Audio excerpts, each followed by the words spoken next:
이제 오늘 저희들이 사도행전 말씀을 여러분들과 함께 나누겠습니다.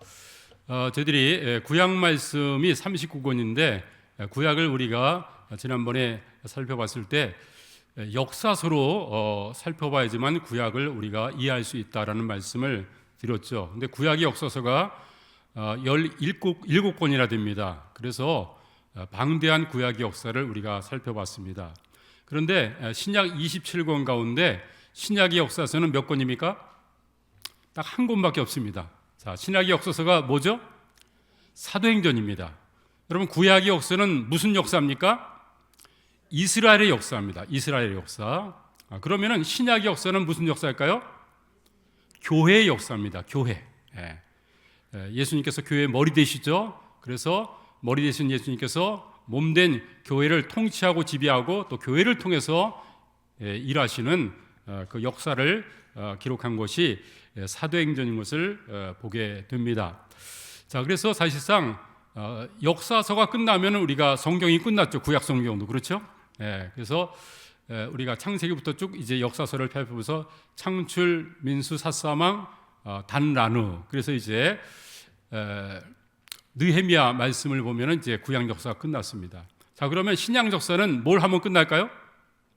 사도행전만 잘 이제 보게 되지면은 신약 역사는 끝나게 되어 있습니다. 거의 끝나게 됩니다. 그 때문에 사도행전이 물론 이제 예수님의 사복음서도 예수님의 생애를 기록한 역사서입니다. 그렇죠? 그렇지만 또 이제 이 역사서지만은 또 사복음서이기 때문에 사복음서의 그 분류로 그렇게 했고, 이제 신약의 역사서는 사도행전만 잘 정복하고 이해하게 되지면은 신약은 쉽게 이제 이해가 될 수가 있는 것이죠. 그러니까 사도행전을 이해해야지만은 신약을 이해할 수 있다, 이렇게 보면은 되겠습니다. 자, 그래서 먼저 이제 1번 사도행전이 이제 신약의 그 100년 역사 가운데서 이게 언제 일어난 사건을 기록한 것인지를 우리가 좀 알 필요가 있습니다. 그래서 신약 성경은 구약과 달리 짧습니다. 100년 동안에 일어난 그런 일들을 기록한 것이 신약 성경이기 때문에 100년 역사만 이해하면 됩니다. 그런데 우리가 사복음서를 통해서 벌써 이제 3분의 1을 우리가 역사가 끝났습니다.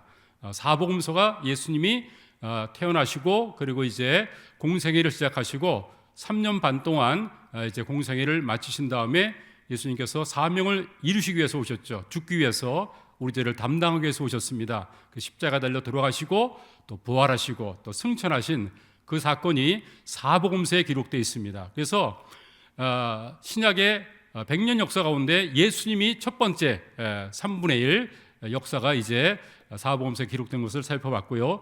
오늘은 이제 두 번째 100년 역사 가운데 두 번째 한 30년에서 한 40년 되어지는 그런 역사를 보겠는데, 이게 사도행전의 역사입니다.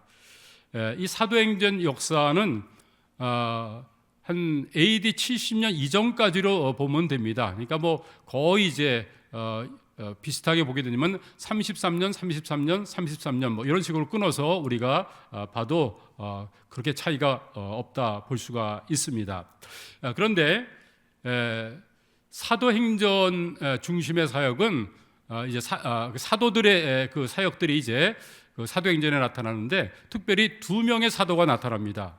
1장부터 12장까지는 베드로의 사역이 나타나고요. 그리고 13장부터 28장까지는 바울의 사역이 나타나는 것을 보게 됩니다. 그래서 12사도가 있지만 나중에 또 이제 사도 바울을 예수님이 만나시고 또 바울을 통해서 일하시는 그 사역을 우리가 보고 있는데, 그래서 베드로 사도 그리고 바울 사도에 의해서 사도행전이 이루어지고 있구나, 중심 인물이 두 사람이구나, 이렇게 그러면 단순하게 이해를 하면은 되겠습니다. 그 다음에 이제 마지막 이제 3분의 1, 맨 마지막 이제 100년 역사 가운데 후반부에 그 사역을 감당하는 사람은 사도 요한입니다.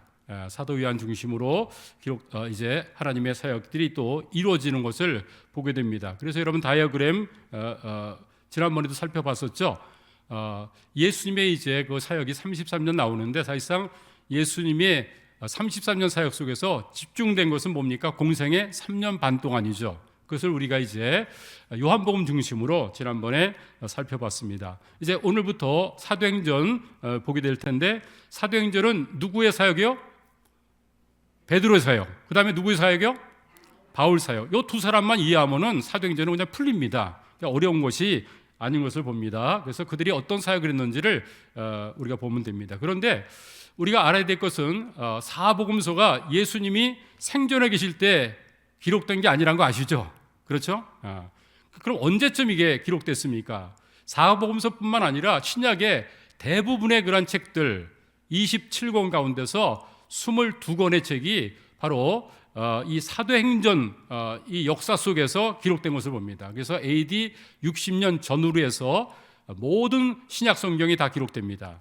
근데 기록되지 않은 성경이 후반부에 남아있는 그런 나중에 기록된 성경이 AD 한 90년 전후에 기록된 성경이 5권 있는데 그 5권이 다 사도 요한에 의해서 기록됐다는 것이죠. 그래서 사도 요한은 요한복음도 기록하고요, 요한 1서, 2서, 3서 기록하고 또 요한 계시록 이렇게 기록을 하는 것을 보게 되겠습니다.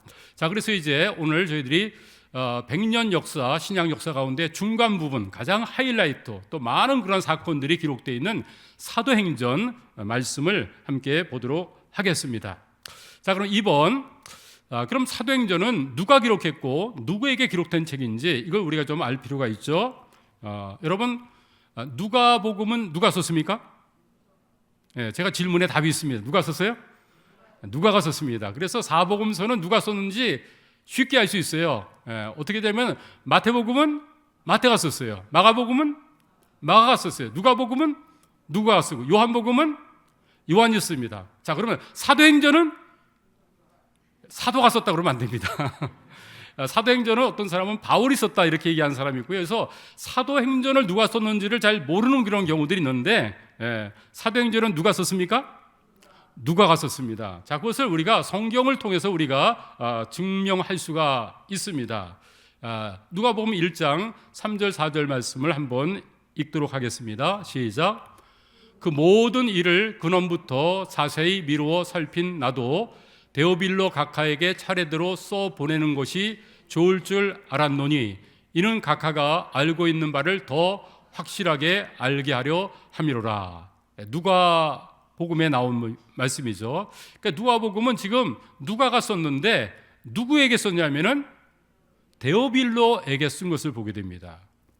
물론 이제 이 누가복음이 헬라인들을 대상으로 썼고 그리고 모든 사람들에게 필요한 복음서임에 틀림이 없습니다. 그런데 실제로 수신자 직접 그 당시에 이제 누가가 썼을 때는 한 사람을 대상으로 썼다는 것 여러분 아십니까? 그러니까 이 긴 사복음서 중에서 제일 긴 게 누가복음이거든요. 근데 이 누가복음서를 단 한 사람 데오빌로가 믿음 안에서 또 예수님이 어떤 분인지를 정확하게 알도록 하기 위해서 이게 기록됐다는 얘기죠. 원맨 비전. 한 사람을 품고 한 사람을 잘 세우기 위해서 집중해서 그 사람을 돕는 일들을 행한 것을 보게 되죠. 그런데 누가가 누가복음만 기록한 것이 아니라 또 뭘 기록했다고 그랬어요? 사도행전도 기록한 것을 봅니다. 그래서 누가는요 복음서도 기록하고 그다음에 역사서도 기록한 것을 봅니다.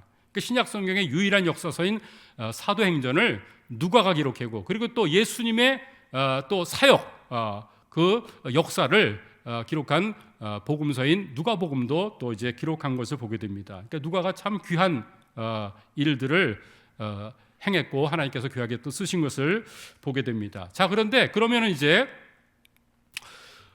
사도행전을 누가 썼냐 이것이죠. 사도행전도 누가가 썼는데 그것은 뭐냐면은 수신자가 누가복음이나 사도행전이나 똑같기 때문인 것입니다. 자, 사도행전 1장 1절과 2절 한번 읽어보도록 하겠습니다. 같이 읽겠습니다. 시작. 데오빌로여, 내가 먼저 쓴 글에는 무릇 예수께서 행하시며 가르치시기를 시작하신부터 그가 택하신 사도들에게 성령으로 명하시며 승천하신 날까지의 일을 기록하였노라 그랬습니다.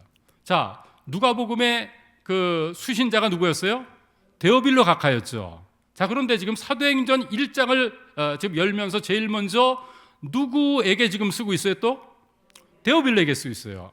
그러니까 똑같은 수신자한테 똑같은 대상한테 이 편지를 쓰는 것을 보니까 이게 누가가 이제 누가복음도 쓰고 사도행전도 썼구나. 그러니까 누가복음은 전편, 그리고 사도행전은 후편이다. 이렇게 볼 수 있는 것이죠. 그래서 이 복음서는 사실상 뭐 역사서로 이렇게 볼 수도 있고, 또 사도행전도 또 분명히 역사서죠. 그렇지만은 이게 누구한테 보냈냐면 데오빌로라는 사람한테 보낸 편지 그린 것을 보게 됩니다. 편지로 보낸 것이니까. 그렇죠?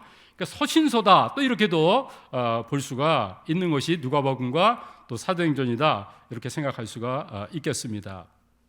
자, 그러면요, 세 번째 이제 우리가 사도행전을 보는데, 저는 성경을 볼 때 그 책마다 이렇게 사도행전이면 사도행전, 요한복음이면 요한복음, 이것을 좀 간단하게 둘로 나눠가지고, 아니면 좀 어려울 때 셋으로 나눠서 좀 간단하게 이것을 요약하게 되지면 한눈에 쏙 들어올 수 있습니다. 그래서 우리 창세기 공부할 때도 1장부터 50장까지 창세가 있지만 쉽게 구분했죠.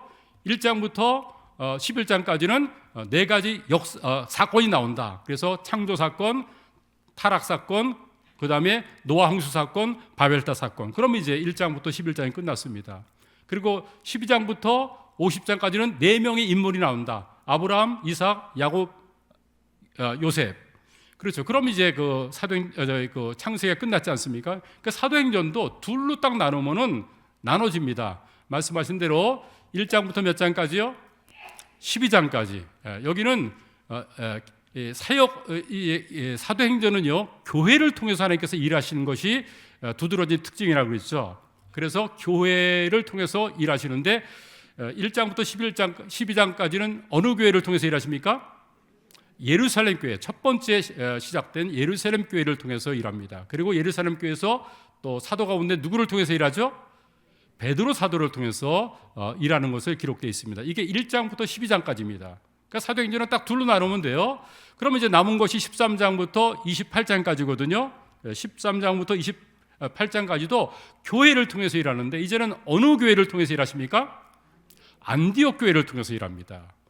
그리고 하나님께서 쓰신 사람은 이제 베드로를 이제 쓰시고, 전반부에는, 그리고 이제 13장부터 28장까지는 누구를 통해서 하나님께서 선교의 사역을 감당하십니까?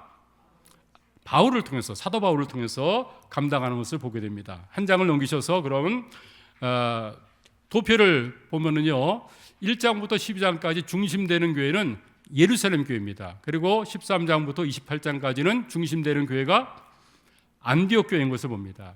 그래서 물론 사도행전에는 수많은 교회가 나타나죠. 대부분이 또 사도 바울에 의해서 이제 개척된 교회들이 나타납니다. 그런데 대표적인 두 교회를 꼽는다면은 1장부터 12장까지는 첫 번째 교회는 이제 예루살렘 교회고요. 13장부터 28장까지는 베드로와 바울과 바나바를 파송했던 선교에 의해서 놀랍게 쓰임 받았던 이 안디옥 교회다, 이렇게 보면은 되겠습니다. 그래서 말씀드린 대로 예루살렘 교회에서 베드로를 통해서 일하신 사역이 나타나고요. 그리고 13장부터는 바울을 통해서 또 하나님께서 일하시는 것을 보게 됩니다. 자, 그러면 1장부터 12장까지 예루살렘 교회가 베드로를 통해서 일했는데, 그들이 복음을 전했던 특별한 그런 타켓이 있죠. 대상이 누구죠?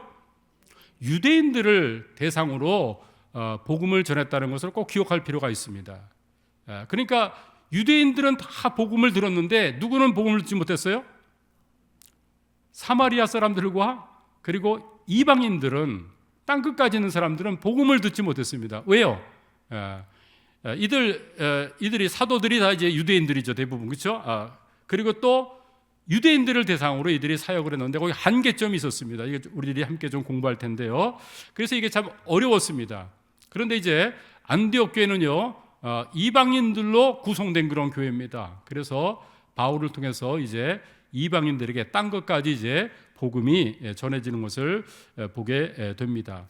그래서 맨 처음에는 예루살렘 교회를 통해서 하나님께서 일했습니다.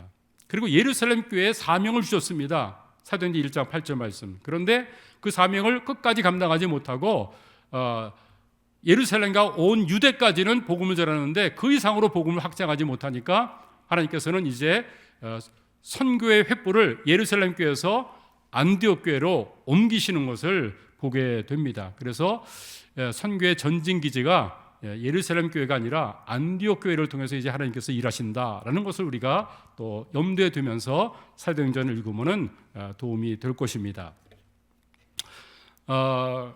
그래서 복음이 전파되는 것은 이제 그 사도행전 1장부터 12장까지는 예루살렘, 온 유대, 그다음에 이제 사마리아까지 복음이 전하는 것. 이것이 이제 나타나고 또 13장부터는 이제 1차, 2차, 3차 바울의 선교 여행을 통해 가지고 이제 땅 끝까지, 그 당시에 땅 끝은 이제 지중해 문화권이기 때문에 그 지중해 전역에 복음을 전하는 것을 땅 끝으로 생각을 했습니다.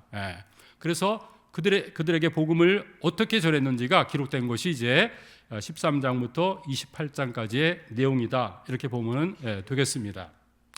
자, 그럼 지도를 통해 살펴보게 되지면은 그럼 예루살렘은 어디 있는가? 예루살렘 어디 있는지 살펴보셨습니까? 맨 아래쪽에 예루살렘 있고 그 위에 가이사라 있고 다메섹, 바울이 사울 됐을 때 예수를 만났던 그 장소죠. 그 다음에 위쪽으로 쭉 올라가면 뭐가 있습니까? 안디옥 있죠. 이게 바로 안디옥 교회입니다. 안디옥 교회. 이방 지역, 이 수리아, 지금 시리아죠. 이쪽 지역에 이제 안디옥이 있는데 이 교회가 이제 또 세계 선교를 감당하는 것을 보게 됩니다. 그리고 지중해 속에 가까운데 왼쪽에 구브로 섬이 있죠. 키프로스 섬이 있는 것을 보게 됩니다. 자, 그러면요 4번을 한번 같이 좀 보도록 하겠습니다. 이 사도행전을 우리가 읽을 때 그 중심 구절이 있습니다. 사도행전을 풀어가는 키워드가 있고 그 중심되는 그런 이제 또 구절이 하나 있는데 그것이 바로 사도행전 1장 8절 말씀입니다. 예수님께서 승천하시기 전에 마지막으로 제자들에게 그 명령하고 당부한 지상 명령, 우리가 감당해야 될 가장 중요한 사명의 말씀을 예수님께서 우리에게 주셨죠. 자, 이 말씀을 우리 같이 한번 읽겠습니다. 시작. 오직 성령이 너희에게 임하시면 너희가 권능을 받고 예루살렘과 온 유대와 사마리아와 땅 끝까지 이르러 내 증인이 되리라 하시니라 그랬습니다. 자, 그래서 예수님께서 2000년 전에 오셨죠. 그래서 성육신 하시고 말씀이 육신이 돼서 우리 가운데 거하셔서 볼 수 없는 하나님을 우리가 예수님을 통해서 볼 수가 있게 됐습니다. 그래서 예수님은 온전한 하나님이시고 온전한 인간이시다. 죄가 없으신 인간이시고 그러나 본래는 하나님이시다라는 것을 우리가 공부를 했었죠. 그렇습니다. 그래서 우리가 기쁘다, 구주 오셨네. 예수님의 그 탄생일을 맞아가지고 예수님의 오심을 우리가 기뻐하죠. 왜 기쁩니까? 예수님이 죽기 위해서 오셨고 내 죄를 담당하셔서 오셨기 때문에 기쁜 것입니다. 그렇죠?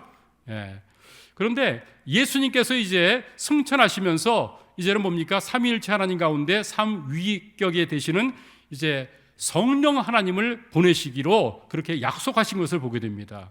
그리고 내가 승천하는 것이, 떠나는 것이 너에게 유익이다, 이렇게 말씀했습니다. 왜냐하면 예수님께서 육신의 몸을 입고 계실 때는 한 장소에만 나타나셔서 사역할 수밖에 없었어요. 그런 제한된 몸을 입고 계셨죠. 근데 이제 성령께서 오시게 되어지면은 무소부지하신 성령께서 정말 하나님의 능력으로 귀한 일들을 또 행하시고 이루실 것을 성경에서 이렇게 말씀하고 있는 것을 봅니다. 그래서 요한복음 14장 16절 말씀 보게 되면은 내가 다른 보혜사를 너희에게 보내겠다, 이렇게 예수님께서 약속했습니다. 이 말씀은 예수님께서도 보혜사셨다라는 말씀이죠. 보혜사란 말은 이제 그 헬라어로는 파라클레토스란 말인데 옆에서 돕기 위해서 계신 분이다, 그런 뜻입니다. 옆에서 우리를 도와주시는 분, 이게 이제 보혜사라는 뜻입니다. 그러니까 예수님의 제자들은 예수님이 계실 때는요 뭐 다른 거 할 필요 없었어요. 예수님께서 다 모든 것을 다 그들에게 필요를 채우시고 함께 하신 것을 보게 되죠. 그런 것처럼 보혜사로 예수님께서 계셨는데 이제 승천하신 다음에는 뭐 이제 다른 보혜사를 주겠다, 보내겠다, 이렇게 약속하신 것을 봅니다. 그 다른 보혜사가 누굽니까? 성령님이시죠. 그 성령님이 바로 이제 사도행전 2장에서 이제 강림하시는 것을 봅니다. 그래서 예수님께서 이 땅에 초림하시고 강림하셨죠. 그렇게 오셨듯이 이제는 성령 하나님께서 이제 또한 오시는 것이죠. 그래서 정말 성령께서 오신 날도 예수님께서 탄생하시는 것 못지않게 정말 우리들은 너무나 기쁜 날로서 우리들이 받아들여야 될 날입니다. 그런데 예수님께서 다른 보혜사를 주겠다 하니까 사람들은 이렇게 생각합니다. 여러분, 이게 10,000원권이죠. 이건 얼마짜리예요? 천원 겁니다. 이거는 같은 겁니까? 다른 겁니까? 다르죠. 그렇죠? 예, 다른 겁니다. 이건 다른 거예요. 그렇죠? 자, 그러면요. 자, 이건 어떻습니까? 여기 10,000원이고 이것도 10,000원입니다. 이거는 같은 거예요? 다른 거예요? 똑같아요? 예. 똑같지는 않습니다. 여기도 10,000원이 있고 여기도 10,000원이 있어요. 다른 거예요. 그렇죠? 다른 거지만 그 본질상 그리고 이 그 금액의 10,000원의 가치는 똑같은 것입니다. 그렇죠? 예. 이거는 정말 그 가치가 달라요. 그렇죠? 본질이 다르다는 거예요. 그렇지만 이것은 본질은 똑같지만은 개체로 서로 다르다는 것입니다. 그러니까 우리가 삼위일체 하나님을 기억하게 될 때 다른 보혜사라고 했을 때 성령님은 좀 질이 떨어지는 낮은 그러한 이제 능력이 좀 조금 이제 제한되어 있는 그런 보혜사를 성령님을 보내신다. 그런 뜻이 전혀 아니라는 것입니다. 본질상 삼위일체 하나님은요 똑같은 능력과 똑같은 본질을 가지고 계십니다. 믿습니까? 그 윗격만 다를 뿐입니다.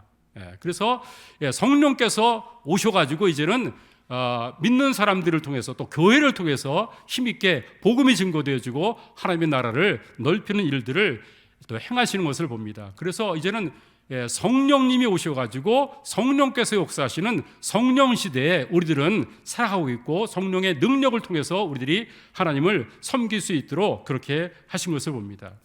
근데 참 저는 제가 좀 잘못됐는지 모르지만은 하나님 아버지는 제가 잘 알고 있었어요. 그리고 예수님이 누군지도 성자 하나님, 예수님이 누군지도 잘 알고 있어요. 그런데 성령 하나님은 제가 잘 모르고 신앙생활을 좀 했던 기억이 납니다. 그래서 저는 성령이라고 얘기하지 않고 성령에는 그냥 님자를 꼭 붙입니다. 의도적으로 제가. 왜 그러냐면은 성령 하게 되지면 무슨 에너지나 어떤 그러한 도구처럼 생각할 수 있는데 성령은 우리가 두 가지만 알면 돼요. 성령님은 누구십니까? 하나님이십니다. 아멘? 예, 동일한 삼위일체 하나님이십니다. 모든 능력과 본질에 똑같으신 하나님입니다. 그리고 성령님은 누구십니까? 성령님은 인격이십니다. 그래서 우리와 더불어 교제를 나눌 수 있고 또 우리의 삶을 인도하시고 다스릴 수 있는 그런 교제할 수 있는 그런 분이다라는 것을 이해하면 되겠습니다. 그래서 성령이 오시게 되어지면은 이제는 너희들이 해야 될 것이 뭐냐? 그 뭐예요? 땅 끝까지 가서 내 증인이 누구예요? 예수님의 증인이 되도록 하는 것이 바로 성령님의 역사를 통해서 우리가 해야 될 사명이라는 것이죠. 그래서 교회의 가장 큰 사명은 바로 사도행전 1장 8절에 나와 있습니다. 그래서 사도행전 1장 8절의 이 사명, 처음에는 예루살렘, 그리고 온 유대, 그리고 사마리아, 땅끝까지 가서 누구의 증인되는 거예요?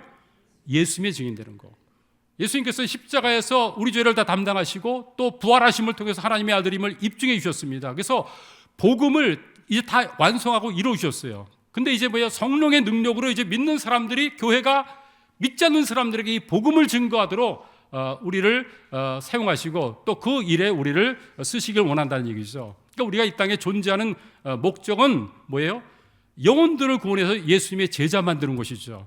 땅끝까지 가서 예수님의 증인이 돼가지고 믿지 않는 사람들을 주님께로 인도하고 또 주님께서 원하시는 삶을 살아드리도록 하기 위해서 우리가 존재하는 것이고 또 교회가 존재하는 것이다. 그러니까 우리가 왜 이 땅에 있느냐? 이 존재 목적은 바로 사도행전 1장 8절 말씀을 이루기 위해서 우리도 존재하는 것입니다. 믿습니까? 이것이 아니라면 교회가 교제도 하고 예배도 드리고 성경도 보고 찬양도 있고 다 있어요. 그런데 증인은 되지 않습니다. 그렇다면요, 그것은 교회 속에 뭐예요? 그 안 꼽는 찐빵처럼 정말 이 본질을 잃어버리고 우리가 살아가는 것입니다. 그래서 우리의 존재 목적은 뭐예요? 예수님께서 말씀하시는 땅끝까지 가서 성령의 능력을 통해서 이제 뭐예요? 복음을 증거해서 예수님의 증인으로서 우리가 삶을 사는 것이 우리가 살아야 될 삶이다라는 것입니다. 그래서 이 일들을 행하라고 말씀했고 맨 처음에 이들이 참 이 일들을 잘 행하는 것처럼 보였어요. 그래서 성령의 역사를 했을 때 어떻게 했습니까? 예루살렘을 완전히 복음으로 뒤덮었죠. 그리고 유대까지도 또 복음으로 뒤덮는 것을 보게 됩니다. 근데 어디는 나가지 않았어요? 사마리아까지는 가지 않았던 것을 보죠. 뭐 땅끝은 더더욱 가지 않았습니다. 왜냐하면 유대인들이라는 어떤 이제 그 한계를 가지고 있었기 때문인 것이죠. 자, 우리들이 신앙생활 할 때 맨 처음에는 가까이 있는 사람들에게 복음을 전해야 되죠, 그렇죠? 그러나 가까이 있는 사람들만 복음 전하는 것이 아니라 정말 우리가 전할 수 있는 우리 한계를 뛰어넘어서까지도 우리가 복음을 전해야 되는 것이죠. 그래서 우리가 복음을 전하지 못하게 되지만 선교사를 파송하고 또 교회를 또 개청함을 통해서 우리가 복음을 증거하는 일들을 힘써 행해야 되는 것입니다. 이게 우리가 해야 될 사명인 것이죠. 새30역에서 또 이 사명을 잘 감당하고 계심에 너무너무 감사하고 있어요. 주님께서 오실 때까지 우리가 붙잡고 살아야 될 바로 귀한 사명의 말씀인 것을 보게 됩니다. 자, 그래서요 우리가 이제 그 3페이지로 와서요 5번에 이 사복음서를 우리가 읽어보고 또 사도행전을 읽어보게 되지면은 거기에 이제 사복음서에 그 제자들이 나옵니다. 12제자. 그리고 사도행전에도 또 제자들이 나옵니다. 그들이 사도의 역할을 감당하는 이제 제자들이죠. 그런데 사람은 똑같은 사람인데 이들의 삶 속에 엄청난 변화가 주어지는 것을 봅니다. 이게 복음서의 제자들이 맞나? 사도행전을 읽게 되지면 너무나 다르기 때문에 그걸 보게 돼요. 자, 어떤 점이 달랐는지 두 가지만 한번 좀 살펴보도록 하겠습니다. 첫 번째는 모든 제자들이 어디에 힘썼어요? 기도에 올인하고 기도에 힘쓴 것을 보게 됩니다. 여러분, 사복음서 속에서는 어떻게 했어요? 예수님은 기도하는데 그 예수님이 기도한다는 거 아는데 무슨 내용 가지고 기도하는지는 몰랐어요. 그래서 우리한테도 기도를 좀 가르쳐 주십시오 그랬습니다. 그래서 예수님께서 제자들에게 이렇게 너희들은 기도하라 하면서 기도를 가르쳐 주셨죠. 근데 가르쳐 주면 뭐 합니까? 머릿속은 알았지만은 무릎 꿇고 하나님께 나와서 기도는 드리지 않았습니다. 그리고 겟세마네 동산에서도 너무나 십자가를 앞에 두고 예수님이 고민하고 힘든 가운데서 나와 함께 깨어 기도해 달라고 그랬습니다. 특별히 12제자 가운데서 이너서클 크리스찬이라고 그랬죠. 안으로 결속되어진 3명의 특별한 제자가 있습니다. 베드로, 야고보, 요한을 데리고 신신당부했습니다. 걱정 마십시오. 우리가 깨어 기도하겠습니다. 근데 예수님께서는 간절히 기도했는데 그 시간에 뭐였어요?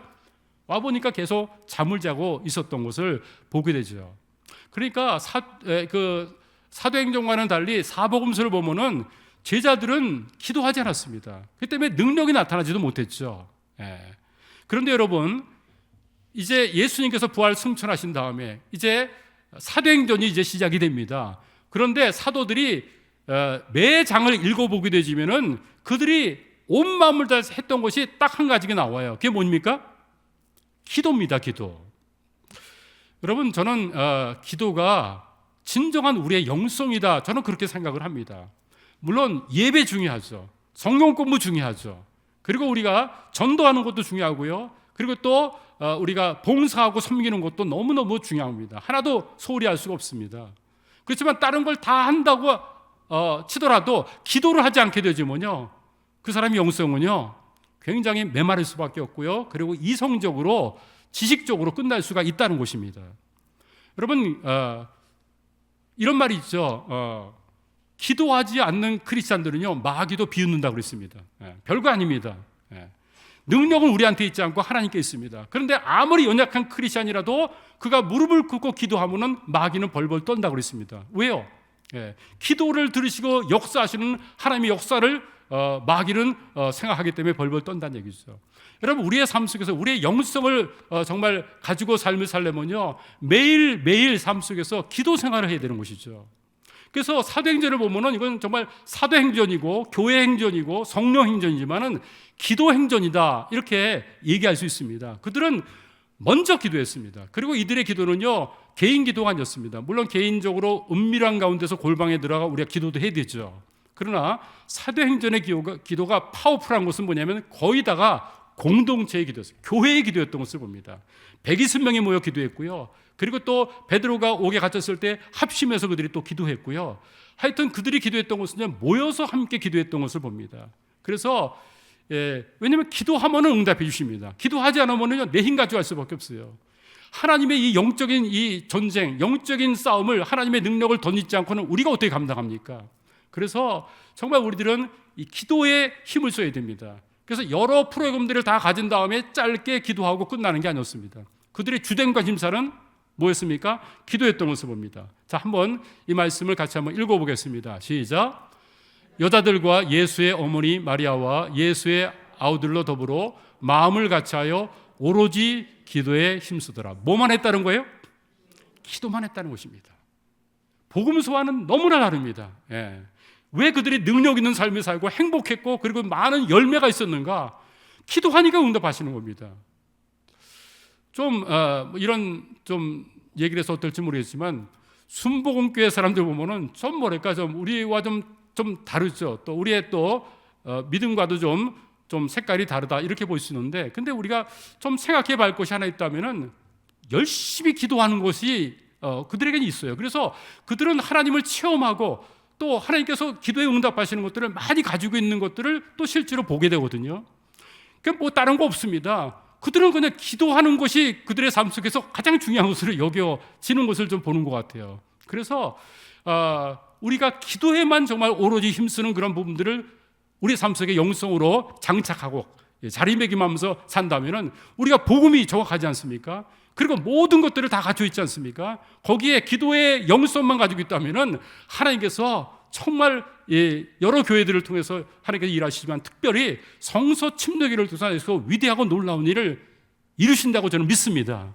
그래서 왜 저들이 변화됐는가? 그걸 우리 사도행전 읽으면서 봐야 되는 것이죠. 기도했구나.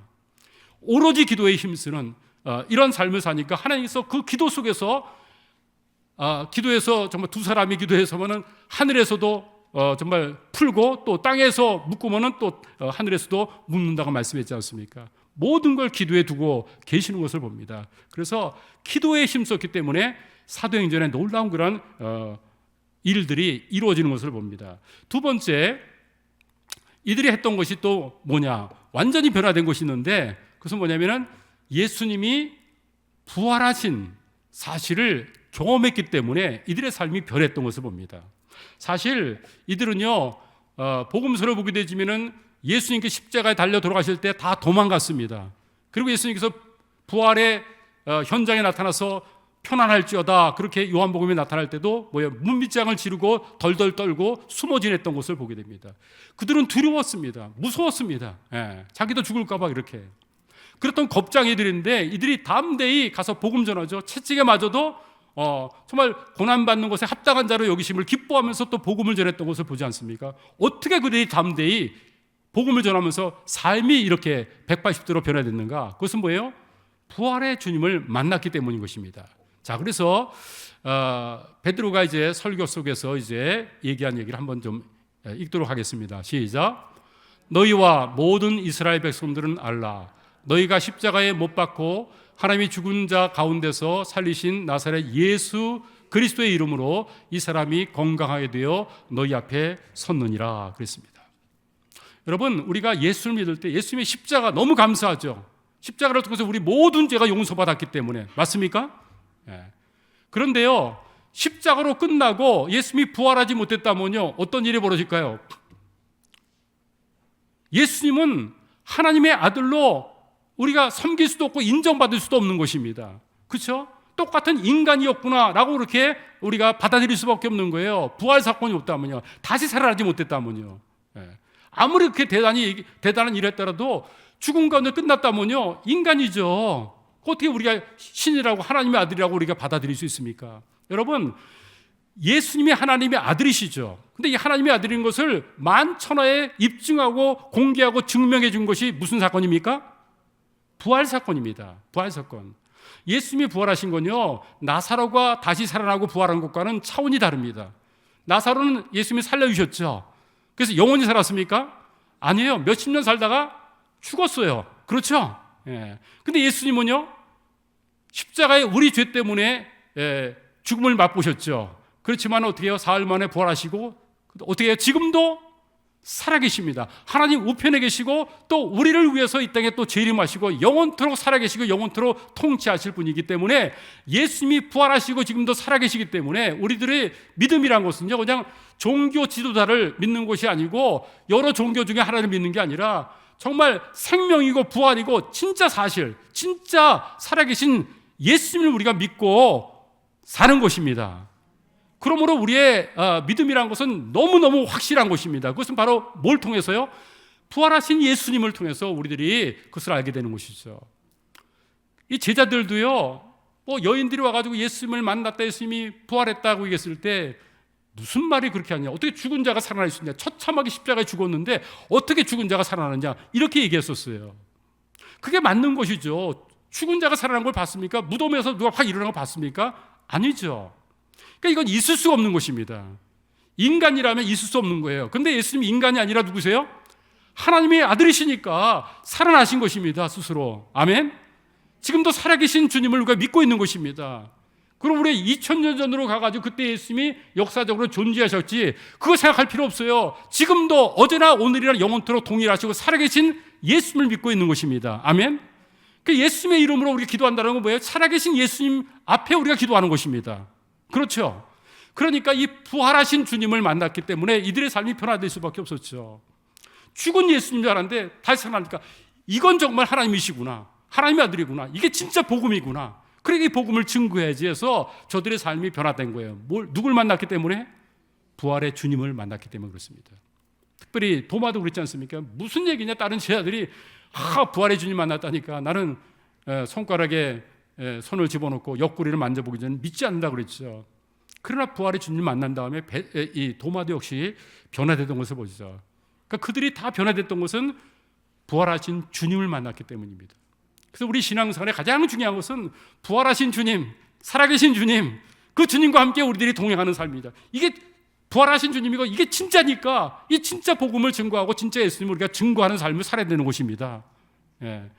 우리는 그냥 믿어주는 척하고 잘 모르지만 그래도 받아들이는 이런 흐릿한 삶을 살아서는 안 됩니다. 정확한 복음, 이것은 예수님이 십자가에 우리 죄를 위해 죽으시고 다시 살아나셔서 지금도 우리와 함께 하시는 살아계신 주님을 우리가 증거하는 것입니다. 그렇게 믿습니까? 그것이 이 사도들의 삶, 제자들의 삶을 완전히 뒤바꾼 것이죠. 그래서 부활의 주님께서 부활하신 사실을 우리들이 알게 되어지면 우리의 삶도 동일하게 변화될 수밖에 없는 것입니다. 자, 그래서 그들은 부활의 증인으로서의 삶을 살았던 것을 봅니다. 십자가에 죽으신 것, 우리 죄를 용서해 주신 것 너무 중요하지만 더 중요한 것은 부활이다라는 것이죠. 자, 그래서 이 예루살렘 교회가 이제 폭발적으로 이제 성장하는 것을 보게 되는데 맨 처음에는 120명이 모여서 기도했던 것을 봅니다. 그러다가 이제 3,000명, 5,000명, 또 남녀의 큰 무리, 더 심이 많아지는 무리로서 더해지는 것을 봅니다. 자, 한번 몇 사람이 모여서 맨 처음에 그 성령께서 강림하실 때 기도했는지를 읽어보겠습니다. 1장 15절 시작. 모인 무리의 수가 약 120여 명이나 되었더라. 몇 명이었어요? 120명. 사실상 근데 여러분, 예수님의 부활을 경험한 사람, 부활하신 주님을 만난 사람은 몇 명이었어요? 그 고린도전서 15장 말씀을 보게 되지면은 15장 6절 말씀 보게 되지면은 뭐 야고보도 받고 게바도 받고 또 심지어 사도 바울도 예수님을 만났다 그렇게 얘기했죠. 그렇지만 또 뭐예요? 500의 형제들한테 예수님께서 나타나셨다 그렇게 말씀하고 있어요.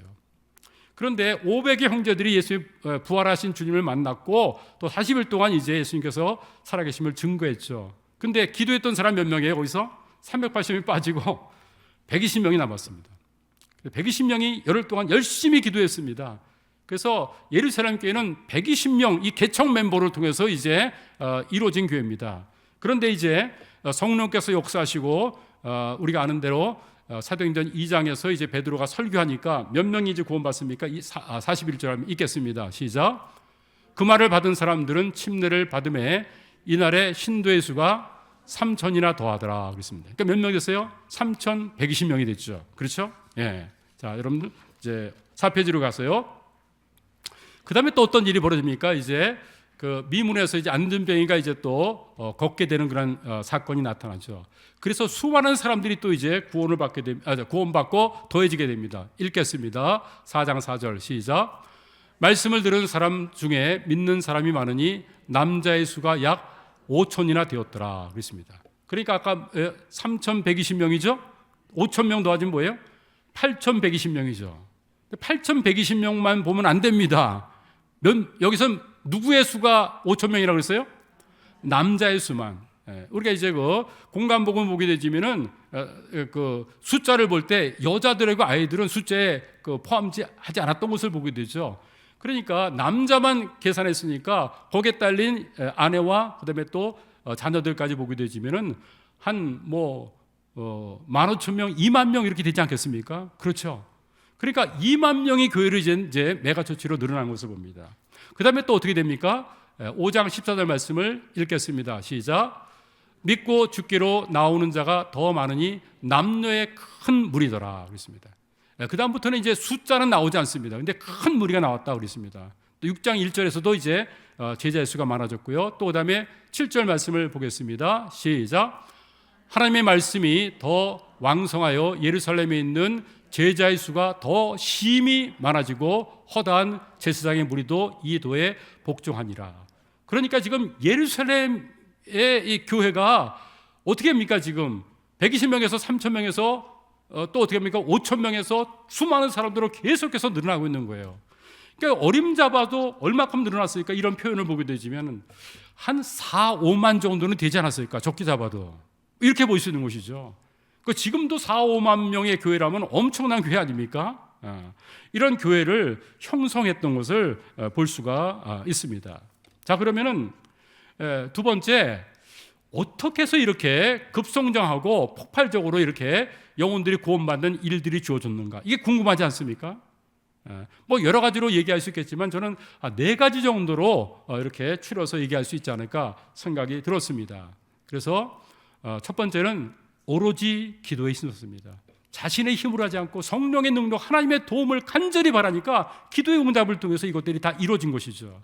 두 번째는 성령의 능력을 저희들이 덧입고 했다는 것이죠. 세 번째는 그들이 담대히 전도해 입을 다물고 있으면요 구원받을 사람이 없습니다. 우리가 물론 행실로 구원 전도해야 되겠죠. 근데 아무리 행실 전도를 하기 위해서 입을 다물고 행실로만 하게 되지만요 복음 들을 사람은 거의 없습니다. 그래서 우리가 부족한 행실을 가지고 있더라도 이게 걸림돌이 되면 어떡하나. 여러분 걸림돌에도 괜찮아요. 부족하더라도 하나님께서는 그 영혼이 구원받는 것이 너무나 중요하기 때문에 우리가 부족하더라도 부족한 우리를 통해서 역사하시고 우리를 쓰신다는 사실을 믿으시기 바랍니다.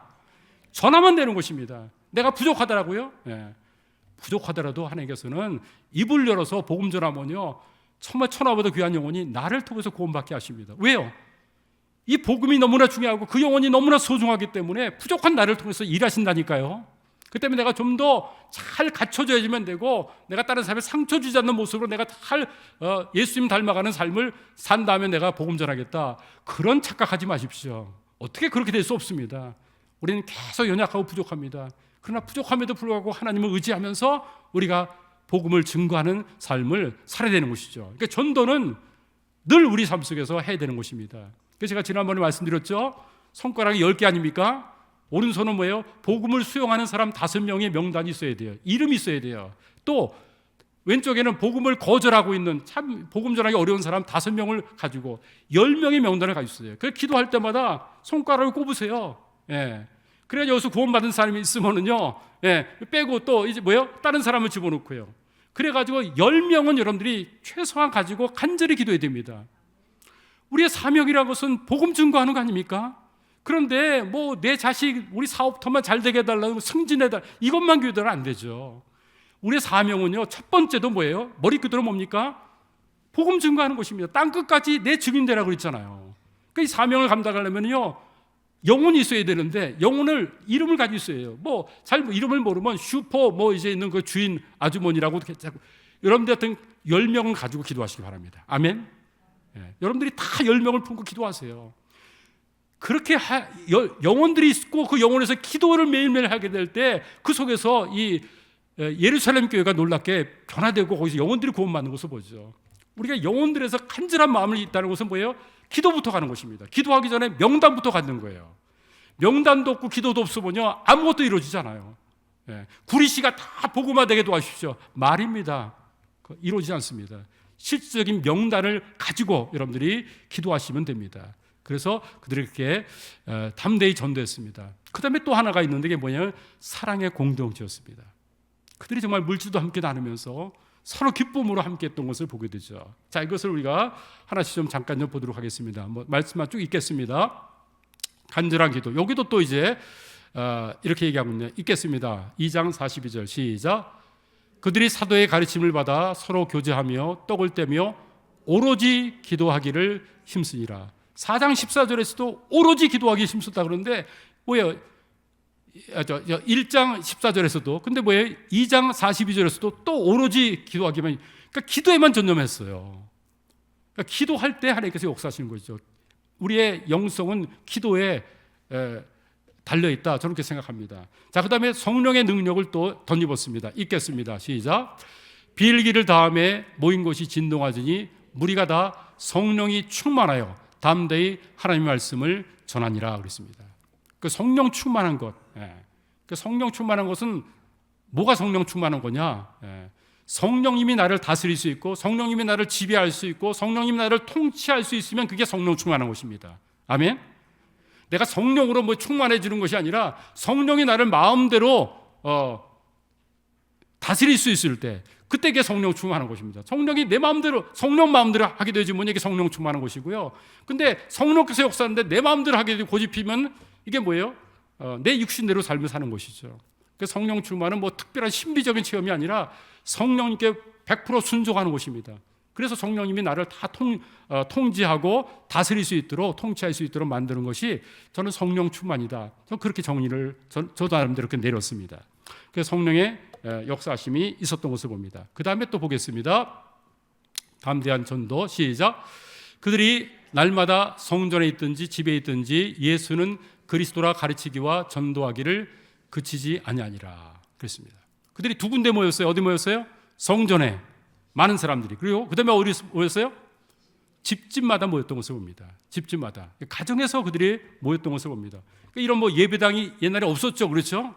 그 나중에 카타콤에 순교자가 됐지 않습니까? 핍박이 있어가지고. 그러니까 이런 예배당 건물이 있으면 어떻게 됐어요? 뭐 다 모인 다음에 예배 나올 때 다 잡아가지고 사자굴 보내면 되지 않습니까? 1세기에는 이런 건물이 없었다는 거 아시죠? 그러니까 어디에 모였어요? 집에서 그들이 함께 예배드리고 공동체의 모임을 가졌던 것을 보게 됩니다. 자, 그 다음에 사랑의 공동체 읽겠습니다. 시작. 날마다 마음을 같이하여 성전에 모이기를 힘쓰고 집에서 떡을 떼며 기쁨과 순전한 마음으로 음식을 먹고 그랬습니다. 그래서 그들이 가족끼리만 집에서 모인 것이 아니라 집을 오픈해가지고 성도들이 함께 모여가지고 집집마다 거기서 뭡니까? 거기서 예배를 드리고 하나님을 섬겼던 그런 삶을 살았죠.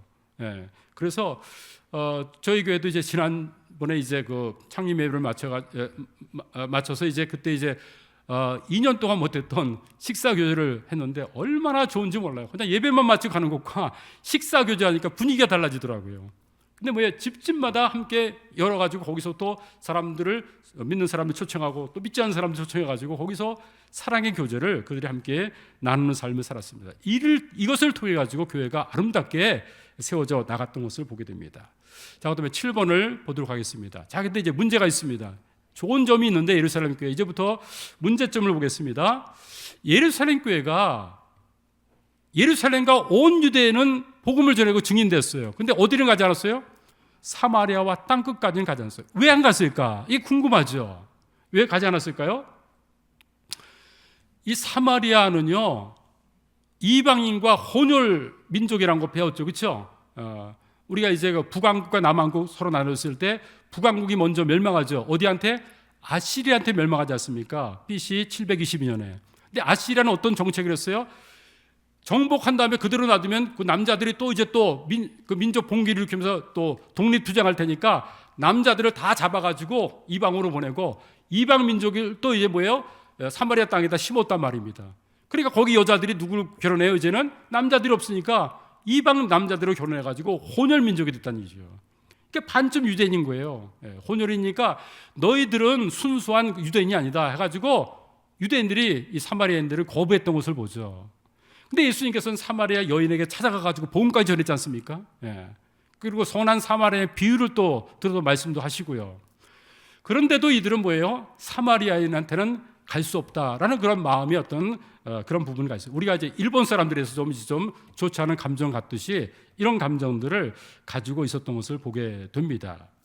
그래서 가지 않았던 것을 보게 되죠.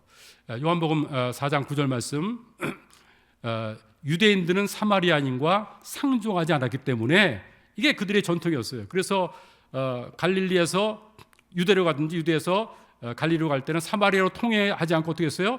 요단강을 건너가지고, 그렇죠? 우회해서 갔다는 것을 말씀을 드렸죠. 이 정도로 사마리아인과는 상종하지 않았던 것을 봅니다. 이러니까 복음이 제대로 전해지지 않은 것을 봅니다. 그럼 이방인한테는 왜 또 전하지 않는가? 이방인은 개돼지 취급, 짐승 취급당했습니다. 예수님께서도 자녀에게 줄 떡을 개한테 던지는 것이 마땅하지 않다. 수로보니게, 이방 여인이거든요, 헬라인. 그렇게 얘기했지 않습니까? 그러니까 이들이 이런 것이 이제 그들의 문화가 돼 있고, 또 율법에 이렇게 믿지 않는 자들과 그들은 상종하면 안 된다. 너희들만 선택받은, 유대인들만 선택받았고 그들은 선택받지 않은 우상 숭배하는 자니까 섞이면 안 된다. 이런 것이 있었죠. 그러다 보니까 복음을 전하지 않고 있었던 것을 보게 됩니다. 예루살렘 교회가 복음을 땅까지 전하지 않으니까 어떤 일이 벌어집니까? 첫 번째, 예루살렘 교회에 큰 핍박이 일어납니다. 누가 순교를 당합니까? 스데반이 돌에 맞아 순교를 당하게 됩니다. 이 순교를 당하는 것으로 끝난 게 아니라 그때부터 이제 예루살렘 교회에 엄청난 핍박이 주어지는 것을 보게 됩니다. 그래서 사방으로 흩어지게 되는 것을 보게 됩니다. 한번 말씀을 읽어보겠습니다. 시작. 사울은 그가 죽임당함을 마땅히 여기더라. 그날에 예루살렘에 있는 교회에 큰 박해가 있어 사도 외에는 다 유대와 사마리아 모든 땅으로 흩어지니라 그랬습니다. 그러니까 예루살렘 교회가 유대에서 이제는 사마리아 땅끝까지 가야 되는데 사마리아까지도 안 가는 겁니다. 그러니까 스데반 집사의 죽음을 통해 가지고 핍박이 있고 이제는 머물 수가 없었어요. 그런데 여기서 사도들이 흩어졌습니까? 아니면은 평성도들이 흩어졌습니까? 성도들이 흩어진 것을 보여요. 사도들은 그대로 예루살렘 교회를 지키고 있었어요. 그렇죠? 그러니까 누가 복음을 전했냐면은 목사님이 전하는 것이 아닙니다. 누가 전했어요? 다요? 성도들이 복음을 전했던 것입니다. 흩어진 사람들은 성도였던 것을 보게 되죠. 그러면 누가 복음을 전했는지 한번 보도록 하겠습니다. 읽겠습니다. 시작. 그 흩어진 사람들이 두루다니며 복음을 전할 때 빌립이 사마리아 성에 내려가 그리스도를 백성에게 전파하니. 누가 복음을 전했어요? 빌립이. 이 빌립은요, 사도 빌립이 아닙니다. 7 집사 가운데 한 사람, 집사 빌립이 복음을 가서 전했던 것을 보게 됩니다. 어디 갔어요? 사마리아에 가서 복음을 전한 것을 봅니다. 그래서 이제 사마리아까지도 갔어요. 왜요? 흩어질 수밖에 없으니까 이제 핍박을 통해서 복음이 전해지는 것을 봅니다. 그 다음에 이방인들한테는 또 어떻게 복음이 전해졌습니까? 역시 스데반의 순교 때문에 다 흩어졌어요. 그래서 이제 어디까지 가냐면 이제 안디옥까지도 이제 가는 것을 보게 됩니다. 자, 그런데 이 말씀 보면 참 마음속에 여러 생각들을 하게 만드는 말씀인데 한번 읽어보겠습니다. 길지만 시작. 그때 스데반의 일로 일어난 환난으로 말미암아 흩어진 자들이 베니게와 구브로와 안디옥까지 이르러 유대인에게만 말씀을 전하는데 그랬습니다. 이들이 흩어졌습니다. 근데 누구한테 갔어요? 회당만 찾아가가지고 유대인들인가 아닌가 딱 유대인들한테 복음 전했어요. 이 정도 됐으니까 정말 이 예루살렘 교회가 예루살렘과 유대까지는 감당하지만 사마리아와 땅끝까지는 감당할 수 있는 교회가 아니구나. 이게 보이죠. 민족적인 편견이 있었어요. 우월감과 그들은 상종하지 않는 이런 곳이 있다는 것이 이 벽이었죠. 예수님의 말씀에 100% 순종을 못했습니다. 자, 근데 그 다음 보겠습니다. 그 중에 시작. 그 중에 구브로와 고린의 몇 사람이 안디옥에 이르러 헬라인에게도 말하여 주의 예수를 전파하니 주의 손이 그들과 함께 하심에 수많은 사람이 믿고 주께 돌아오더라. 너무 감사한 것은 계속 유대인만 찾는 그런 사람이 있는데 뭐예요? 이제는 헬라인들에게도 안디옥에 있어가지고 믿지 않는 이방인들에게도 복음을 전했습니다. 그런데 하나님이 얼마나 원했습니까? 성령께서 얼마나 강력하게 요구했는지 믿는 사람이 몇 명이 왔어요? 수많은 사람들이 믿고 주님께로 돌아왔습니다. 할렐루야. 그러니까 우리가 복음에 막다른 골목이 돼서는 안 됩니다. 이 복음이 우리를 통해서 통로를 통해 가지고 다른 사람에게 전해줘야 되는데 우리가 막다른 골목이 되면은 안 되는 것이죠. 나만 예수님 믿고 그냥 열심히 11조하고 열심히 봉사하고 너무 좋죠. 그러나 가장 중요한 거 복음 전하는 것을 하지 않으면 그건 교회가 아닙니다. 말씀드렸죠. 피아노 학원에서 피아노는 가르치지 않고 태권도만 가르쳐요. 그래가지고 유단자가 많이 나왔어요. 오, 피아노 학원에서 대단해. 그거 아니에요. 그 피아노 간판을 없애버리고 태권도장으로 바꿔야 됩니다. 맞습니까? 교회가 전도하지 않으면요, 그 교회 간판 바꿔야 돼요, 그건요. 친교 모임, 그렇죠? 예. 예. 봉사 모임으로 바꿔야 돼요. 교회가 교회 되는 것은 뭐예요? 이 복음 증거하는 전도, 사명, 이것을 가지고 있기 때문에 교회입니다. 아멘? 하나님께 예수님께서 마지막 분부한 것은 복음 증거하는 거, 그거밖에 없어요. 근데 그걸 소홀히 여긴다면은 이 지상명령 가장 중요한 것을 우리가 하지 않고 별로 중요하지 않은 것을 열심히 하고 있다면 하나님께 상급받을 수 있는 교회가 아니죠. 영혼들을 구원하는 그 일에 우리들이 열정을 가지고 복음 전하는 삶을 살아야 될 줄을 믿습니다. 우리가 열심히 예배드리고 말씀 듣는 것도 뭐예요? 복음 증거하고 어떻게든지 한 영혼을 주님께로 인도하기 위해서 이 사명 감당해서 우리가 하는 것이지 우리끼리만 있어는 안 됩니다. 지금 뭐 코로나 때문에 복음 전하기 어렵고 교회에 대해서 여러 가지 반감이 있지만 그래도 구원받을 영혼들이 있어요. 신천지로 막 늘어나지 않습니까? 왜요? 뭐 어떤 방법을 통해서도 막 그들이 그냥 잘못된 그런 복음을 그 전도를 하고 있지 않습니까? 영혼을 접하고. 그러니까 우리들이 그냥 뺏기면 안 되죠. 우리 30여 개를 통해서 수많은 영혼들이 구원받는 그런 기쁨이 있길 바랍니다. 그걸 하나님께서 원하시니까 수많은 사람들이 돌아온 것을 보죠. 그래서 안디옥 교회가 이제는 놀랍게 세워진 것을 보게 됩니다. 지도로 보게 되지면 맨 아래쪽에가 뭐가 있어요? 예루살렘이 있습니다. 근데 그 바로 위에 사마리아까지 안 갔어요. 네, 흩어졌습니다. 스데반의 순교 때문에. 그 다음에 베니게는 이제 페니키아입니다. 두로와 시돈 있는 쪽에. 그리고 구브로섬, 이제 바나바의 고향이기도 하죠. 이들이 어디로 가냐면 안디옥에 가가지고 복음을 전해서 이제는 안디옥이 이제는 복음의 선교의 전진기대가 돼가지고 놀랍게 쓰임 받습니다. 그것은 뭐예요? 평성도들이 가서 몇 사람이 가가지고 복음 전했는데 이게 물고가 터져가지고 엄청난 일이 이루어진 것을 봅니다. 그래서 하나님의 사역은 참 놀랍습니다. 우리 가운데 정말 영혼에 대한 열정을 가지고 있는 그런 그 한 사람 한 사람 누군지 모르지만 그 사람이 열정을 가지고 주님 섬기며 거기서부터 엄청난 그런 영혼들이 놀랍게 하나님께서 정말 이제 뭐 고구마 줄기 캐듯이 그렇게 인도하신다는 사실을 믿으시기 바랍니다. 한 사람은 구원받게 되면 거기서 뭡니까 친척들이 오죠, 뭐 또 친구들이 오죠, 뭐 이런 연관돼 가지고 사람들이 오는 것이지. 뭐 간판 아무리 하고 그 주일날 예배 문 열어도 믿지 않는 사람들 안 들어옵니다. 어색하니 안 들어와요.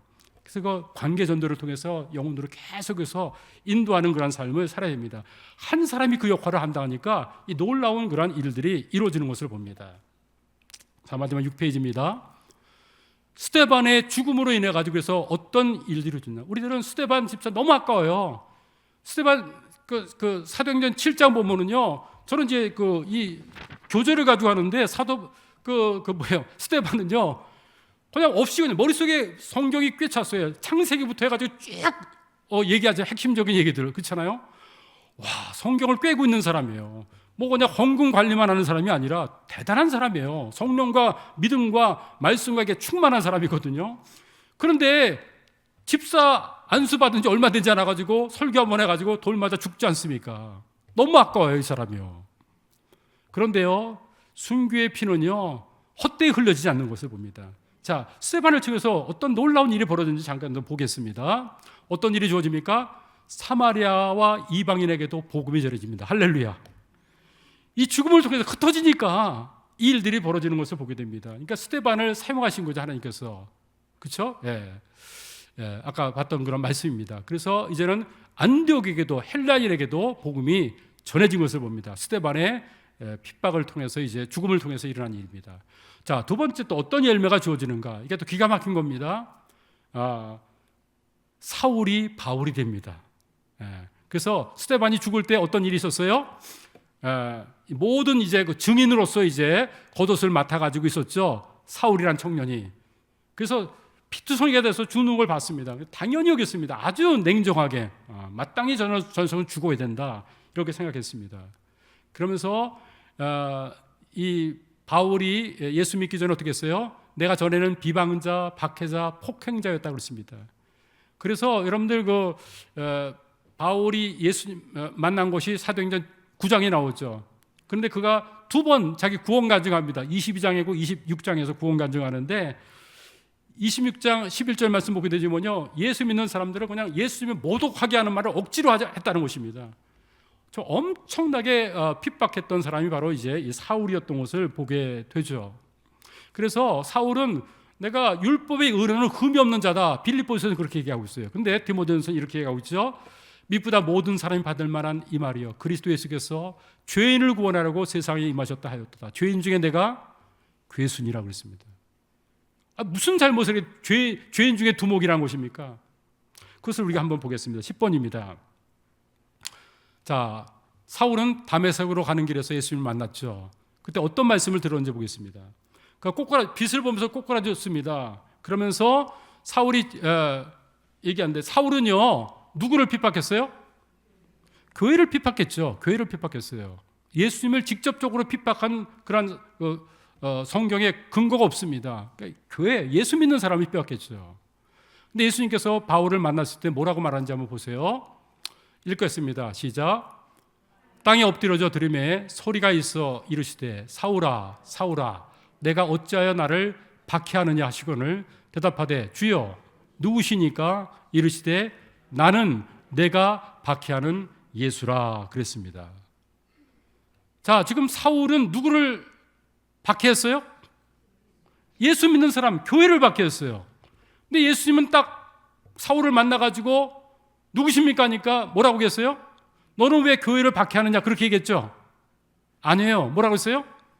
너는 왜 나를 박해냐고 그랬어요.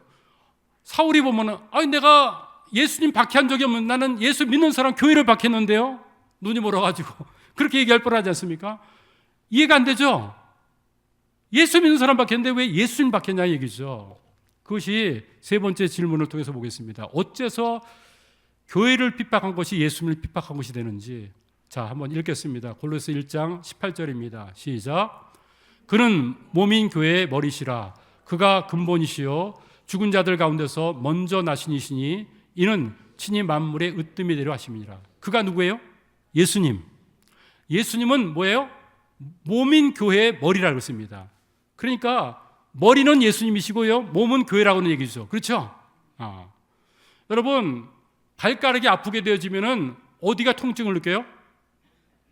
발가락이 통증을 느껴요? 아니에요. 머리가 통증을 느껴요.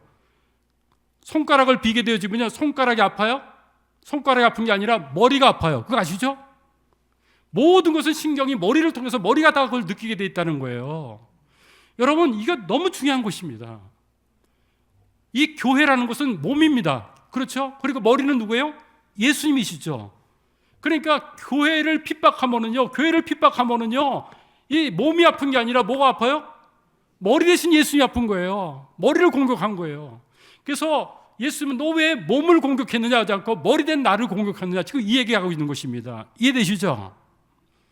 여러분, 이게 너무너무 중요한 그런 이제 말씀을 제가 좀 드리기 때문에 시간을 조금 좀 11번을 보면서 여러분과 좀 말씀을 좀 나눠야 되겠습니다. 자, 11번 말씀을 잠깐 보겠습니다. 여러분, 하나님께서 천지 창조하시죠. 말씀으로 만드셨지 않습니까? 모든 게 다 하나님께서 만드신 거죠. 그럼 하나님께서 만드신 것 중에서 가장 아끼고 가장 소중하게 여기는 것이 뭘까요? 그게 교회입니다. 교회. 왜 교회인지를 사도행전 20장 28절에서 사도 바울이 이렇게 얘기하고 있습니다. 한번 읽겠습니다. 시작. 여러분은 자기를 위하여 또는 온 양떼를 위하여 삼가라. 성령이 그들 가운데 여러분을 감독자로 삼고 하나님이 자기 피로 사신 교회를 보살피게 하셨느니라 그랬습니다. 여러분, 천지창조는 말씀 한마디로 다 만들었어요. 그렇죠? 빛이 있으라면 빛이 만들었어요. 그런데 교회는 교회가 있으라 그래가지고 교회가 만들어진 게 아니라는 거예요. 그럼 교회를 어떻게 만들었어요? 예수님의 핏값을 지불하고 산 것이 교회입니다. 교회가 이 건물이 아니라는 거 아시죠? 교회는 뭡니까? 에클레시아. 하나님의 목적을 위해서 구원받은 사람을 하나님의 의도하신 대로 불러낸 무리들, 사람들, 구원받은 사람이 교회입니다. 여러분들이 교회입니다. 그렇죠?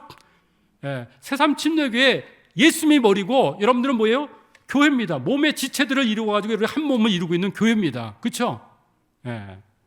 그렇다는 것입니다. 그런데 이 교회를 여러분들 한 사람 한 사람을 통해 가지고 교회를 뭘 가지고 사셨어요? 예수님의 핏값을 지불하고 산 게 교회란 것입니다. 핏값을 지불하고 예수님을 내어가지고 핏값을 희생해가지고 산 것은요, 교회밖에 없어요. 그러니까 하나님께서 가장 이 모든 걸 보면서 가장 소중하고 귀하게 여긴 건 뭐겠어요? 당연하게 교회죠. 하나님이 가장 귀하게 여긴 게 뭐예요? 물어보세요, 하나님께요. 아들의 핏값을, 그 희생의 핏값을 지불하고 산 게 교회니까 교회가 가장 중요하죠, 하나님 보실 때. 맞습니까? 그렇죠. 근데 그 귀한 교회를 핍박한 거예요. 누가? 바울이라는 녀석이. 그러니까 너는 왜 나를 핍박하냐는 얘기죠. 내가 가장 소중하게 여기는 거, 생명을, 피를 흘려가지고 산 게 교회인데. 여러분, 우리가 이 땅에서 삶을 살 때요, 우리가 수많은 교회를 섬기는 게 아닙니다. 우리는 새삼 침례교회를 섬깁니다. 우리가 다른 곳으로 가지 않는 이상 여기서 우리가 신앙생활 하면서 주님을 만나고 주님 앞에 갈 겁니다. 그렇죠?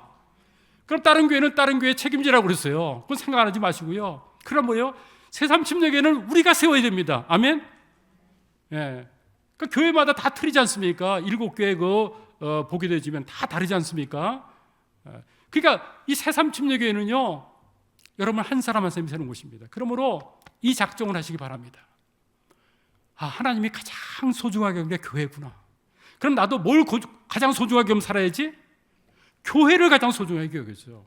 가정보다 더 중요한 게 교회입니다. 그렇죠? 가정은 핏값으로 산 게 아니에요. 근데 교회는 핏값으로 사다니까, 예수님이 핏값으로.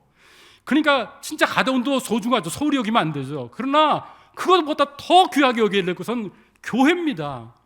아멘? 그러므로 여러분, 저는요, 이 교회를 좀 힘들게 만들고, 누가 좀 좋지 않아 가지고 서로 그냥 의견 다툼 있고 그래 가지고 뭐 싸움하고 갈라지고 이러면요, 그럼 누가 아픈 거예요? 예수님이 아픈 거죠. 핏값으로 산 교회를 누가 무너뜨리고 있어요? 그 사람들이. 그들은요, 근데 하나님께 영광을 돌린다고 얘기해요. 믿음은 뭐, 저 사람 잘못돼가지고 바로 잡겠다고 막 이렇게 싸우는. 근데 그래가지고 결과적으로 뭐예요? 교회가 무너지는 거예요. 교회가 힘든 거예요. 그러면 하나님께서요, 하나님 앞에 설 때 너 뭐 하다니? 주님 잘 섬겼습니다. 근데 너 서로 싸워가지고 서로 네 의견이 안 맞다가지고 이렇게 해가지고 교회를 힘들게 만들었잖아. 그때 내가 너무나 아팠고 너무나 힘들었단다. 상급이란 건 없어요, 그런 사람에게는요. 어떤 사람이 상급받습니까? 교회를 잘 세운 사람, 하나님이 가장 소중하게 여겨서 나도 가장 소중하게 여긴 사람이 상급받습니다. 칭찬받습니다. 아멘? 그러니까 우리는 다른 거 없어요. 새삼 침례교회를 세우도록 불림받은 사람인 것입니다. 이건 다른 사람이 세워줄 수 없어요. 여기에 소속돼가지고 우리 지체가 되고 몸이 돼 있는 사람들이 예수님의 지시를 받아가지고 예수님의 머리를 편하게 만드는 거예요. 예? 그러니까 주님께서 말씀하는 그대로고 서로 사랑하고 서로 위해야죠. 여기 지금 피가 절절 나는데 나는 상관없다 그럴 수 있어요? 머리가 빨리 손이 가가지고 싸매라고 그러지 않습니까? 발이 아픈데 가만히 있도록 만들어요. 머리가 지시하잖아요. 예수님의 지시를 받아가지고 그냥 우리는 서로 사랑하고 하나가 되고, 그리고 또 복음 전하려고 그러면 또 지시받아서 가고, 그렇죠? 그래서 이 교회의 사명을 감당해야 되는 거예요. 머리의 지시를 받아가지고. 근데 거꾸로 교회가 분란되어지면 머리를 아프게 하는 겁니다. 예수님을 힘들게 하는 것입니다. 바울이 그 일을 한 거예요, 지금요. 교회를 핍박한 게 아니라 교회의 머리 대신 예수님 지금 핍박하고 예수님 너무 힘든 거예요. 너는 왜 나 핍박하냐 이 얘기했어요. 이거 분명히 알아야 됩니다. 우리는 서로 이렇게 되면요, 우리 성도끼리 하는 게 아니라니까요. 예수님을 힘들게 하는 건데요. 그래서 예수님께서 분명히 하나님 앞에 우리가 서게 될 때 이거 하나 물으실 거예요. 너 교회를 세우다 왔니? 허물다 왔니? 그건 뭐예요? 하나님께 예배를 잘 드리다 왔냐? 이게 얘기하는 게 아니라 성도가 한 마음과 한 뜻이 돼가지고 나와 좀 의견이 다르더라고요. 그것 때문에 서로 삐지고 서로 분당하고 뒤에서 험담한 게 아니라 하나가 돼가지고 교회를 어쨌든지 세우기 위해서 그렇게 삶을 살다 보면요, 상급받고 칭찬받는 것이고요. 그거 하지 않으면요, 아닌 것입니다. 왜 교회가 연약해집니까? 하나 되지 못, 정령이 하나 된 것을 힘써 지키라는데 이거 안 하기 때문에 그러지 않습니까? 이게 너무 중요한 것입니다. 바울은요, 다메섹 도상에서 예수님 만나가지고 구원받았어요. 부활의 주님 만나가지고 사명도 받았어요. 그뿐만 아니라 교회가 뭔지를 알았습니다. 하나님이 가장 귀하게 여긴 게 교회구나. 그래서 여러분, 바울의 13서신이 다 뭐예요? 교회를 세우기 위해서 다 기록된 서신이라는 거 아시죠? 고린도 교회는 너무 형편없는 게, 저 교회는 정말 제껴버리다, 그러지 않았습니다. 고린도전서, 고린도후서 쓰면서 눈물로 쓰면서 그 연약한 교회를 세우려고 했어요. 왜요? 핏값으로 산 교회니까. 하나님이 가장 소중한 대상이니까. 아멘? 하나님의 소중하게 여긴 것을 우리는 소중하게 여겨야 돼요. 그건 교회밖에 없어요. 우리를 핏값으로 샀다니까요. 자, 그래서 바울이 어떤 삶을 살았는지 마지막으로 보겠습니다. 바울은 뭐에 살았습니까? 예수님이 핏값을 하신 교회를 세우며 살았습니다. 교회가 뭔지를 알았습니다. 자는 사도라고 불림 받을 자격도 없다고 그랬어요. 뭐 때문에 그랬어요? 사도 중에 나는 작은 자가 아니라 큰 자죠. 어느 사도보다도 엄청난 일을 했잖아요. 수많은 교회를 세우면서 영혼들을 주님께 인도하지 않습니까? 근데 사도 될 자격을 나는 감당할 수 없다고 해서 뭐 하나 때문에? 교회를 박해한 전력이 있기 때문에. 이 교회가 얼마나 몰랐죠, 자기는요. 전엔 몰랐어요. 그거 알았으면 했겠어요. 여러분도 전에 몰랐으면 이제 뭐 이렇게 했지만 이제는 알았으니까, 가장 중요한 게 뭔지 알았으니까 이제 알아야 되죠. 그렇죠? 어떻게 해야 돼요? 교회를 세우는 삶을 살아야 돼요. 그래서 하나님께 주신 지도자의 정말 리더십에 순종하면서 서로 하나가 돼가지고 하나님께서 원하는 본질, 우리 존재 이유 목적 서로 사랑하고, 그리고 뭐예요? 영혼들에게 복음 증거하는. 그래서 우리가 하나가 돼야 되지, 뭐 조그만 사소한 문제 가지고 이렇게 싸우고 이렇게 나눠질 그럴 때가 아닙니다. 하나가 돼서 하나님의 사역을 감당해야 될 것이다, 그 말인 것입니다. 그래서 바울은 이런 얘기했습니다. 이 말씀 보고 마치겠습니다. 시작. 나는 이제 너희를 위하여 받는 괴로움을 기뻐하고 그리스도의 남은 고난을 그의 몸된 교회를 위하여 내 육체에 채우느라. 예수님께서 모든 고난을 다 받지 않고요, 남겨놓은 고난이 있습니다. 그게 뭐예요? 교회를 위해서.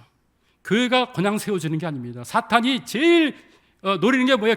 교회만 허물어뜨리면 하나님이 너무 힘들어 아파하는 겁니다. 가장 소중한 곳이 깨어지니까. 그렇죠? 근데 여기저기서 교회가 깨어지는 것을 봐요. 사탄이 그렇게 하는데 그거 몰라요. 그러면서 그냥 뭐 자기가 교회 머리입니까? 주인님이 아니죠. 예수님이 머리지 않습니까? 근데 서로 해가지고 이게 분열되고 어렵게 되는 교회들이 너무 많다는 겁니다. 바울은 이제 알았어요. 그 다음은 뭐예요? 그냥 교회만 세워줄 수 있다면은 그냥 내가 그리스도의 고난을 내가 다 받아가지고 내가 그렇게 된다 할지라도 넌 기뻐하겠다는 것입니다. 그래서 교회 세우면 상급받고요, 개요 세우지 않게 되지만 하나님 앞에 정말 엄한 책망을 받습니다. 그래서 이 새삼 침례교회를 핏값으로 사신 이 귀한 교회를, 머리 대신 예수님을 정말 기쁘게 해드리고 편안케 해드리면서 주님의 지시를 받으면서 성령의 능력으로 서로 사랑하고 복음을 증거하면서 교회다운 교회, 신약교회, 하나님께서 원하시는 바로 그 교회를 세워드리면서 너 교회를 이렇게 놀랍게 잘 세우고 왔구나, 영혼들을 구원하고 서로 사랑하고 하나님의 뜻을 이루고 왔구나, 이런 아름다운 교회를 세웠구나. 데살로니가 교회가 아름다웠고 안디옥 교회가 아름다운데 여기 새삼 침례교회도 이런 정말 신약 같은 교회, 내가 원하는 교회를 너희들이 만들고 왔구나, 상급 주시고 칭찬하실 줄 믿습니다. 이런 교회를 평생 세우면서 충성을 다하는 한 분 한 분 되시기를 주님의 이름으로 축복합니다. 기도하겠습니다. 하나님 감사합니다. 사도행전을 통해서 하나님께서 교회를 통해서 일하시는 것을 오늘 함께 나눴습니다. 바울이 예수님 만난 다음에 교회가 뭔지를 알았습니다. 주님, 예수님이 핏값으로 사신 것이 교회라고 그랬습니다. 주여, 하나님이 가장 소중하게 여기는 교회를 우리도 가장 소중하게 여기면서 지상 명령에 순종해서 한 마음과 한 뜻에서 복음 증거하고 서로 사랑하고 하나님께 영광 돌리는 삶을 살다가 주 앞에 칭찬받고 상급받는 저희들의 삶이 되도록 축복하여 주시옵소서. 예수님 이름으로 감사하며 기도했사옵나이다. 아멘.